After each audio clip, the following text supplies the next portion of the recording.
Hi, and welcome back to my channel. I'm the Alphacruze, and they will be doing the crypto weekly roundup now. The plan is to have this every Monday. I don't know. I won't have a specific time, but I do plan to do at least every Monday. We'll talk about everything that has happened over the past, seven days or so in crypto, like from that Monday till the Sunday, essentially. So, um, it will not include information from that Monday unless something huge happened where, it's like, okay, now we gotta share it. But so this is going to be something new that I try to do every Monday. Unless, nothing interesting happens, at that point, it's like there's no point in creating a video to talk about all the shenanigans that has occurred in the crypto sphere of things, in the crypto world, the world that we so adore and spend so much time in. Now, this week has actually been quite eventful with a few, well, I suppose one game really going out and announcing that they are shutting down, sunsetting, shutting down. They're just not continuing. Yeah, we'll go with that. And then another company, a crypto centralized exchange actually, admitting that a lot of the user data has been sold. Well, as they say, a small subset of the user data has been sold off to cyber criminals, and these cyber criminals attempted to extort them of 20 million to delete the information of the users. How much we can believe, that's up to interpretation, but that is two of the largest things that has happened in this past 7 days or so. Of course, that has been something that's been ongoing, but that's what we're going to be getting into now. Of course, we're going to start off with a bang, and Coinbase has had a cyber attack. So that's the first piece of news for this week. Coinbase has suffered a huge cyber attack.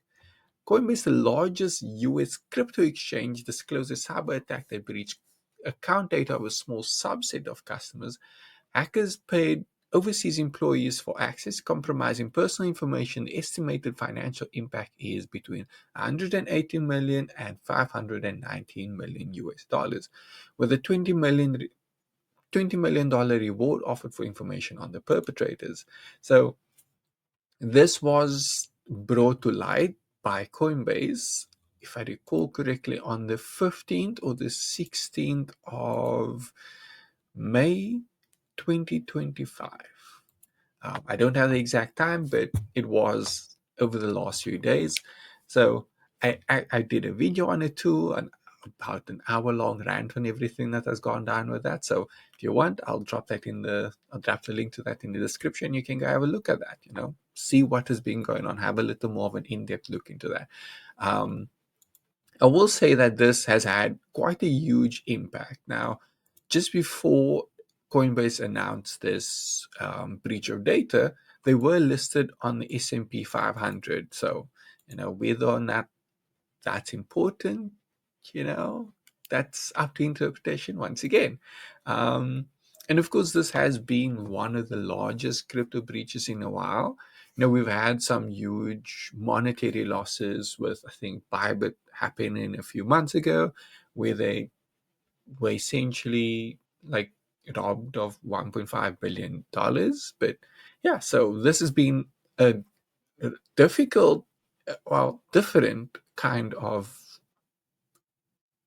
loss, I guess, because it's user data, which is a lot more important than some money. And of course, it opens the avenue for more users to be impacted by it over time. And it's not just happening what has happened already. There might be another billion in losses over the next few months or years caused by this information leak. There have been some reports from an SEC investigation that Coinbase has actually kind of known about this problem for a while, as they've had indicators that customer data has been accessed arbitrarily for no reason when they should not have been. So, evidently they've had an inkling of what's going on, but they just decided to ignore it, I suppose. And then on a more positive front, DePIN projects have been gaining traction. So projects like Flux and Helium are reshaping infrastructure with crowdsourced token incentivized models. So both of these have, I know quite a bit about Helium, not so much about Flux. However, they have been working on making the internet more decentralized, which is bloody awesome in so many ways. So, yeah, DePIN has been growing. It has been something that has been growing slowly over the years, and we are just seeing that growth accelerate a little more. DePIN, especially with Helium. Helium has made some really cool strategic partners that has enabled it to be able to grow at a faster rate and expanding all over the world, which is freaking fantastic. And then, so another thing also is that a Fireblocks survey found 86% of companies are infrastructure ready to adopt stablecoins. So, and of course, a lot of companies, a lot of people, a lot of crypto natives, non-crypto natives are on the of the opinion that stablecoins are going to be the big catalyst for crypto adoption. And I can see that happening, as stablecoins are technically the easiest, the most efficient way to use crypto. And not only that, stablecoins are technically an RWA, real world asset, linked to the blockchain, which is, awesome in its own right. So yeah, it's pretty cool to know that at least 86% of companies are infrastructure ready to be able to accept stablecoins. It's not going to be a matter of if stablecoins become more accessible overnight, companies are not in a place where they can start accepting it. Freaking awesome news. And then Alchemist, smart contracts on Bitcoin layer 1. Alchemist introduced smart contract functionality to Bitcoin's layer 1, laying the foundation for advanced DeFi applications on the Bitcoin blockchain. Yes, I am reading a little bit here and there because notes. So that's pretty cool. I'm not quite sure what to make of that yet. Like, what does that mean for Bitcoin? How does that impact the wider crypto market and everything? But it is cool. It's definitely cool. I think I'm more of the kind of person that would say I would have preferred it to stay on like layer twos, so that it doesn't bog down Bitcoin too much. But it's cool though. It is pretty cool. I can't lie on that.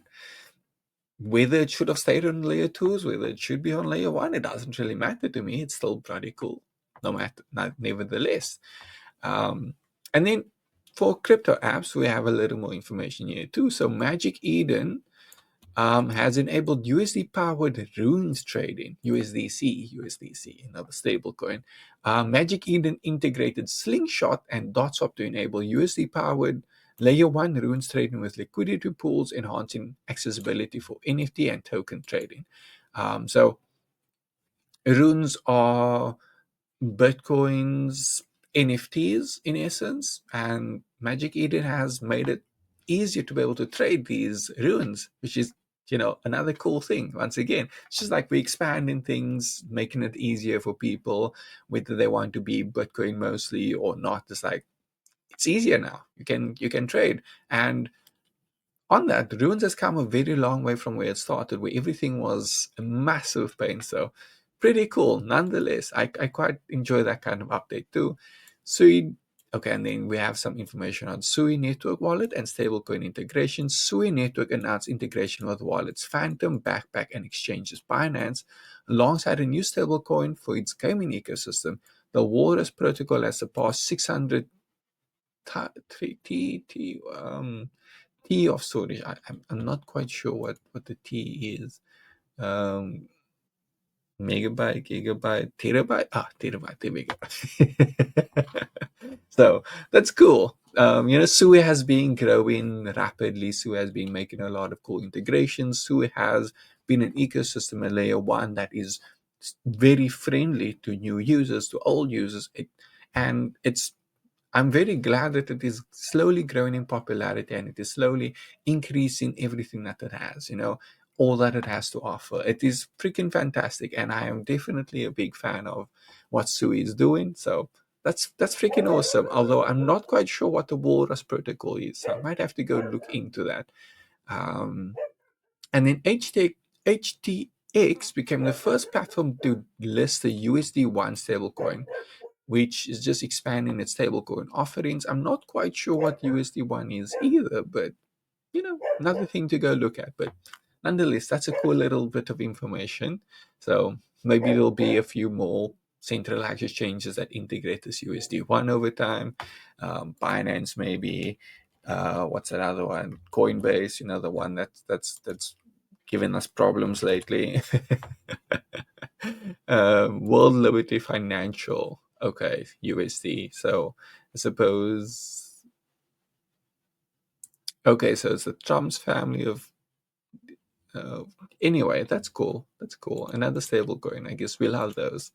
Um, Coinbase. Okay, so big announcement. So Coinbase S&P inclusion and database acquisition. Coinbase was added to the S&P 500, a first for a crypto platform, boosting its stock by 24%. It also announced a 2.9 billion acquisition of Databit, the largest Bitcoin and Ether options trading platform. Databit is being cool, so that's also really cool. I suppose that's going to really, I suppose, expand what Coinbase can do by adding this options trading. So that's pretty fantastic, and it's Bitcoin and Ether. So yeah, pretty dope. And of course, there's that S&P listing that I mentioned earlier, where Coinbase was just listed on the S&P, and then they make this announcement about, cyber criminals trying to extort them of 20 million, and instead they put in that 20 million up for people to deliver information on these cyber criminals. HTX, damn, some of these abbreviations are not fine. Mars program, special edition. HTX launched a campaign offering one user 6 million trip to Mars tied to its trading platform. So another cool thing, I suppose, that's like one way to grab attention, and it actually has. It's been very effective in driving user signups and trade activity during a heightened market enthusiasm. What that is? Well, that's because Bitcoin has crossed $100,000 again. So that is pretty freaking fantastic. It has made, some parts of crypto a little more bullish, especially people that are very focused on Bitcoin. But that's a really cool thing too. Bitcoin has jumped over 100K again this week in this past few days, especially since it's been pretty down there in like the 70s for a bit, 70s, 80s. So very fantastic to know that Bitcoin has push past 100K again. Is it going to stay over 100K? That's to be seen. Is it going to dip again for a bit, some form of retracement, and then pump again up to like 130, 150? Who knows? It might. It really might. It might even just like continue to just go up from here. Who knows? That's the thing. The future is uncertain, but we can always expect some form of retracement, because that's just how these sort of things work. When everyone's feeling down again, they're going to be selling the Bitcoin, and then everyone's going to be like, oh no, I should have been buying Bitcoin, and then buy into it again. It's like, yeah, we'll see how things go. And then Abstract Chain, not sure if you've heard of it, but it's a layer 2 on Ethereum.